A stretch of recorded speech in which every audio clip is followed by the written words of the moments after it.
le coup d'envoi de la première édition du Congrès d'écologie d'Afrique de l'Ouest, ECOAO, a été donné ce mercredi 6 novembre 2024 à l'université Nangui Abrogwa Bobo Adjamé sous le parrainage du ministre de l'Enseignement supérieur et de la Recherche scientifique, PR Adama Diawara. Cette rencontre, qui s'achèvera le 8 novembre prochain, est organisée en partenariat avec l'Institut de recherche pour le développement, IR, notamment l'Institut d'écologie et sciences environnementales de Paris, IEI Paris, et l'unité mixte de recherche, UMR, Éco et Sol.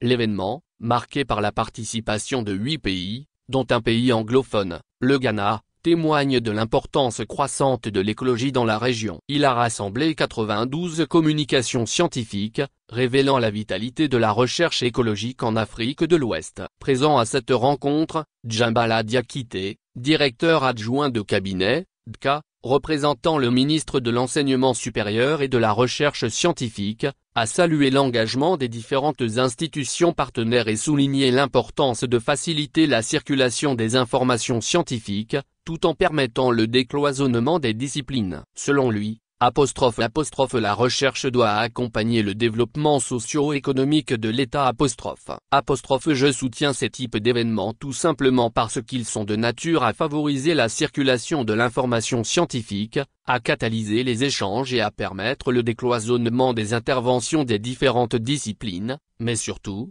parce qu'ils s'inscrivent parfaitement en droite ligne de ce que le président de la République Sem Alassane Ouattara nous a donné comme vision en matière de recherche-innovation, à savoir, que la recherche doit servir, stimuler et accompagner le développement socio-économique de nos États, a mentionné Djambala Diakité. Il a également exprimé la reconnaissance du gouvernement envers l'appui de la France, via l'IR, pour la réussite de cette initiative, et assurer de l'engagement des autorités à continuer de mobiliser des fonds en faveur de la recherche écologique. Dans le contexte de l'enseignement supérieur et de la recherche scientifique, l'organisation de congrès est essentielle, comme l'a souligné Djambala Diakité. Les congrès sont des foires d'idées, des lieux de confrontation de pensée et de rencontres entre apprenants et sommités de la science, a-t-il expliqué.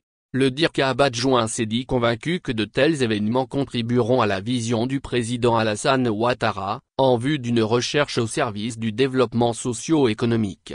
Pour Véronique Yeboué, présidente de l'université Nangui Abrogwa, UNA, ce rassemblement répond au besoin de renforcer la coopération scientifique entre les pays du Sud et entre le Sud et le Nord. Elle a souligné le rôle des laboratoires mixtes internationaux, LMI, de l'IR, tels que le LMIED, Écologie et Développement Durable, pour stimuler les échanges et le développement de solutions locales face aux crises environnementales.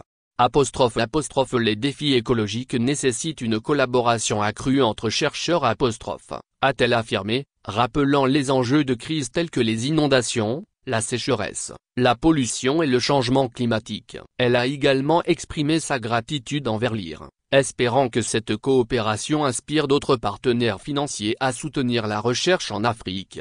Alain Breman, directeur de recherche à l'IR, a salué cette initiative, rappelant que la Côte d'Ivoire s'est imposée comme un véritable épicentre de l'écologie en Afrique de l'Ouest, avec des collaborations qui s'étendent désormais sur plus de 4 générations de chercheurs. Poursuivant, il a souligné l'importance de poursuivre des projets de long terme en écologie, notamment ceux qui s'étalent sur 10 ans.